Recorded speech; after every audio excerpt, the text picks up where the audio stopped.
আসসালামু আলাইকুম ওয়া রাহমাতুল্লাহ। তো আপনারা বলেন গাপ্পি মাছের বাচ্চার কালার আসে না, তো আসলে কি খাওয়াইতে হবে কালার দ্রুত আসবে, মাছগুলো দ্রুত বড় হবে? তো আমার এই মাছগুলো দেখেন, অল্প কিছুদিন কিন্তু হয়েছে এইগুলা মাছের বয়স, তার মধ্যেই দেখেন কত বড় হয়ে গেছে। এর আগে প্রায় 10 দিন আগে আর কি ভিডিও করেছিলাম, তখন মাছগুলো কিন্তু অনেক ছোট ছোট ছিল। আর এখন দেখেন মাশাআল্লাহ অনেক বড় হয়ে গেছে মাছগুলো। তো কালার আসা কিন্তু শুরু হয়ে গেছে, কিন্তু এই দেখেন কালার কিন্তু আসা শুরু হয়ে গেছে লেজের দিকে। এই যে এইখানে দেখেন, এই যে এটা কর্নারে, এইগুলার কিন্তু হচ্ছে কালার আসা শুরু হয়ে গেছে।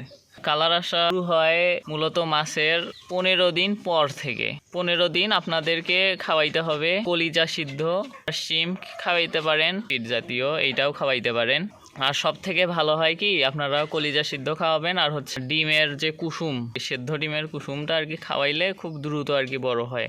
এদের যে প্রোটিনের অভাবটা আছে এটা পূরণ হয়ে যায়। দেখেন কতগুলা বাচ্চা দেখেন আমার এইখানে। আমি কিন্তু হচ্ছে সপ্তাহে 2 দিন ডিমের কুসুম খাইয়েছি আর 2 কলিজা সিদ্ধ খাইয়েছি এই মাছগুলোকে। তো তার কারণেই আর কি এত বড় বড় হয়ে গেছে। তো আমার মনে হয় যে 1 মাস হইলে আরও আর কি হচ্ছে ভালোভাবে এদের কালারটা আর কি আসবে।